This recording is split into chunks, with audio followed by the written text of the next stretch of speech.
Send me some emails and I'll correspond with you. We'll talk about how we can set up an interview and see what your interests are, get a little bit of information on you, and then hopefully we can get you to co-host the show with me. Mm-hmm. And Devin, I've got another question that you may not want to answer. You don't have to if you don't want to, but why are you sharing your knowledge and style publicly like this?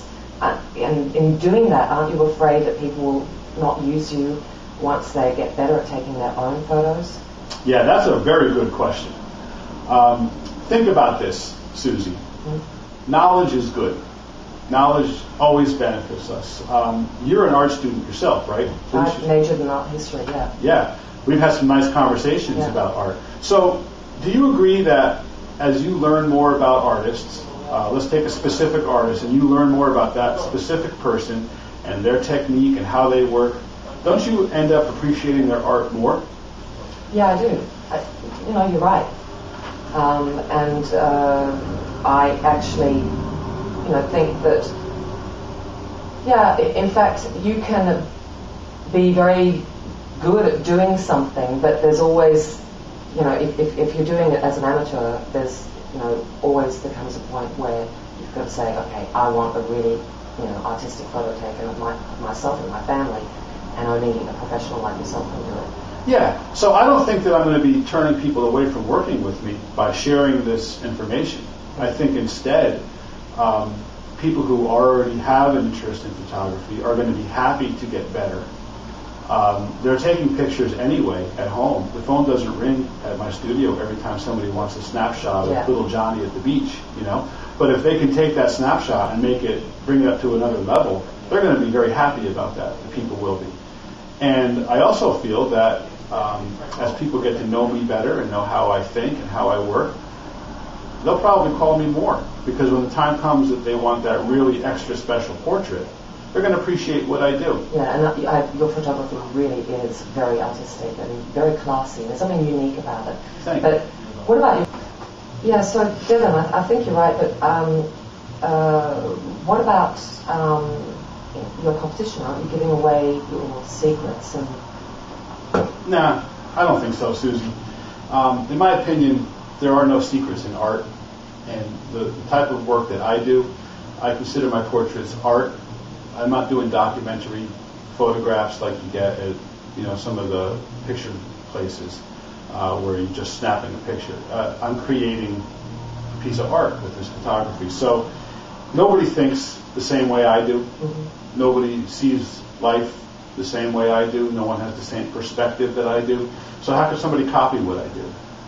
We're all different, So, although I must say, many years ago I went to the Prado Museum, which is the big museum in Madrid, in Spain, and there were, I don't know if I call them artists, but there were painters sitting in front of masterpieces and copying them. Yes. And then selling them. Yeah. I had a feeling you were going to mention that. Yeah. And my approach to my portrait work is I'm trying to stay ahead of the curve. I don't do cliches, so I don't look at someone else's work and say I want to do that. Mm-hmm. I may be inspired by someone else's work, but I'm going to put my own spin on it, my own perspective on it. So it would be impossible for someone to copy me because I've already done it and I've moved on. Right. So I'm always doing something different. I'm always experimenting with different light, different positions, different feels, different energy with the people. So I'm not worried about that. There are other artistic photographers out there who I look at and I'm inspired by their work, and I'm sure that I hope they're inspired by some of my work as well. But I don't really view this public forum as a way of helping the competition. I don't really look at other photographers as competition, really. And that brings me to ask you, can you tell me a little about your photography business? Like, what do you actually do? What is your photography business? Right.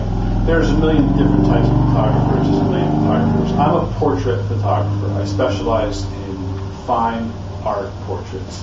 Probably best known for my maternity work and my newborn my newborn babies. Mm-hmm. That's what I'm best known for.